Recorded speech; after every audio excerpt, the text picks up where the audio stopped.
तो कहानी की शुरुआत में ही हम एक लड़की को देखते हैं जो कि अपने छोटे भाई से बहस कर रही थी।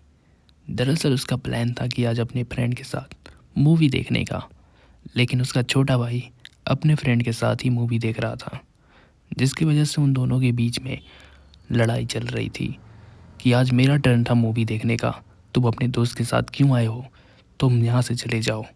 लेकिन उसका छोटा भाई उसकी बात नहीं मानता है, जिसकी वजह से उन दोनों के बीच बहुत बहस होती है। लेकिन आखिरी में उसकी बहन बड़ी चली जाती है। फिर उसका दोस्त पूछता है ये तुम्हारी कौन है, तो वो कहता है वो मेरी बड़ी बहन है, और कहते हैं कि वो बहुत ही क्यूट है। दूसरी तरफ उसकी फ्रेंड भी उसके भाई को बहुत क्यूट बोलती है और कहती है कि तुम्हारा भाई बहुत ही हैंडसम है। तभी हम देखते हैं एक दूसरे की बिहेवियर उन दोनों को बिल्कुल पसंद नहीं। उसका भाई कहता है कि मेरी बहन तो बिल्कुल हड्डी की तरह है, उसके पास कुछ है ही नहीं। फिर उनकी बचपन की कुछ तस्वीरें दिखाई जाती हैं, जहाँ पे हमें पता चलता है वो बचपन से ही एक दूसरे से लड़ते झगड़ते थे। एक दूसरे का बिहेवियर उनको बिल्कुल पसंद नहीं था, एक दूसरे के बिल्कुल खिलाफ थे। जहाँ पे उसकी बड़ी बहन को कुछ छोटे बच्चे पसंद थे और उसके बड़े भाई को एक हट्टी कट्टी लड़की पसंद थी। फिर एक दिन क्या होता है कि बारिश का मौसम था और काफ़ी बारिश हो रही थी। उसकी बहन घर में आती है, लेकिन घर में उस दिन कोई नहीं होता है। तभी जैसे ही वो गेट खोलती है तो उसका छोटा भाई बिना कपड़ों के रहता है, अपनी बॉडी सॉडी दिखा रहा था। तभी उसकी बहन कहती है ये तुम क्या कर रहे हो, इडियट हो गया, कम से कम कपड़े पहन लो। लेकिन उसकी बड़ी बहन अंदर ही अंदर से बहुत हैरान थी, क्योंकि उसने पहली बार ऐसी बॉडी देखी थी। और वो धीरे से उसके पास जाती है और वो देखती है कि इसकी बॉडी इतनी खतरनाक कैसे है। तभी उसका छोटा भाई कहता है तुम पागल हो क्या, मेरे पास इतनी आके क्यों खड़ी हो। तभी वो हैरान हो जाती है और कहती है तुम बहुत बड़े इडियट हो, मुझे तुम बिल्कुल पसंद नहीं हो। दरअसल वो एक दूसरे से बहुत ही नफरत करते हैं। तभी एक हाथ मार के उसे गिरा देता है और वो अपने कमरे की तरफ चला जाता है। दूसरी तरफ उसकी बहन भी अकेले कमरे में होती है। दरअसल घर पे कोई नहीं होता है, जिसकी वजह से वो अकेले ही होती है और वो सोच रही होती है अपने भाई के बारे में। दरअसल वो काफ़ी हैरान थी और अपने भाई से काफ़ी ज़्यादा इम्प्रेस थी, क्योंकि उसके भाई ने काफ़ी अच्छी बॉडी बना रखी थी और वो काफ़ी फ्रस्ट्रेटेड थी कई दिनों से। और आज मौका भी अच्छा खासा था, क्योंकि घर पे कोई था भी नहीं और अंदर ही अंदर से वो काफ़ी खुश थी। दूसरी तरफ उसका भाई भी उसी के गेट के सामने खड़ा था। वह भी सोच रहा था मैंने भी पहली बार देखा है, इसे तो मैंने देखा था छोटी सी जब थी तो किसी काम की नहीं थी, लेकिन अब तो काफ़ी बड़े हो गए हैं। तभी वो उसके कमरे में घुस जाता है और जैसे ही घुसता है उसकी बहन तुरंत हैरान हो जाती है और कहती है इडियट, तुम बिना नॉक किए कैसे घर में घुस गए।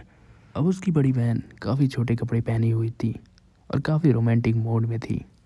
तभी वह कहती है मुझे मसाज की ज़रूरत है। तभी उसका छोटा भाई कहता है मसाज, यहाँ पे मसाज करने वाला कौन होगा।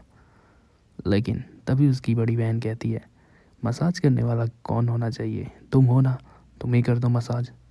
और यहाँ पे काफ़ी रोमांटिक मूड में हमें दिखती है उसकी बड़ी बहन और वो कहती है मुझे मसाज चाहिए, तुम मेरी मसाज कर दो, मैं काफ़ी थकी हुई हूँ और मेरी बॉडी भी मेरे कंट्रोल में नहीं है।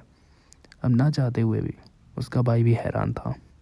आखिर उसका छोटा भाई क्या करे, उसे समझ नहीं आता, लेकिन वो कह देता है चलो ठीक है, मैं मसाज कर देता हूँ। और वो उसका मसाज करना स्टार्ट कर देता है। पहले तो वो पीठ की तरफ मसाज करता है और उसका छोटा भाई मन ही मन में सोचता है कि भाई ये कैसे हो रहा है, ना चाहते हुए भी मुझे मसाज करना पड़ रहा है अपनी बड़ी बहन का। लेकिन उसे भी एहसास होता है कि काफ़ी सॉफ्ट है इसकी कमर तो, और उसने भी पहली बार ये काम कर रहा था, तो उसे भी बिल्कुल भी एहसास नहीं था इस सब चीज़ों का। लेकिन उसकी सॉफ्टनेस से वो काफ़ी हैरान था, क्योंकि जब वो छोटा था तो उसकी बहन की बॉडी काफ़ी टफ थी, क्योंकि उसकी बड़ी बहन थी और उसके पास संतरे भी नहीं थे।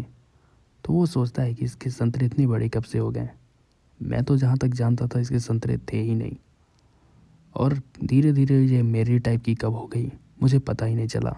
ये सब बातें वो मन में ही सोच ही रहा था। दूसरी तरफ उसकी बहन भी काफ़ी खुश थी, उसे भी मसाज करने का मौका मिल रहा था।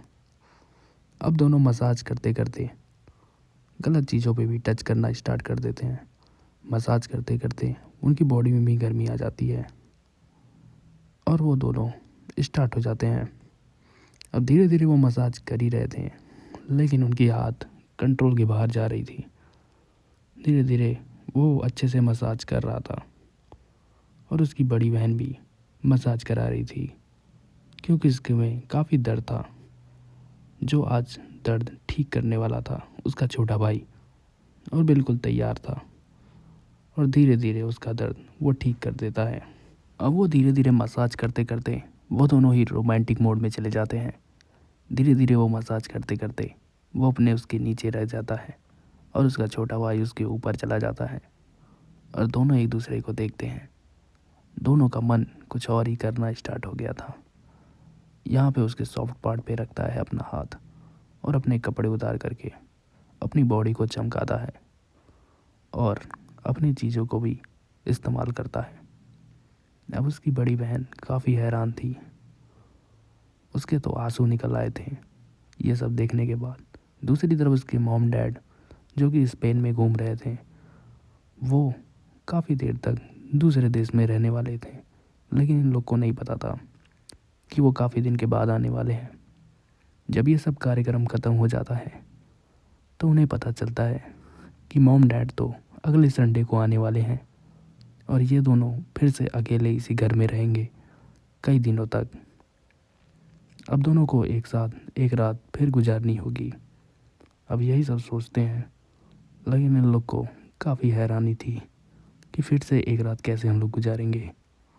वो हैरान थे कि इस नल्ले के साथ कैसे गुजारूं, और दोनों एक दूसरे को देखते हैं और अपनी नज़रों को एक दूसरे से अलग कर देते हैं, क्योंकि जो करना चाहते थे वो पहले ही कर चुके थे।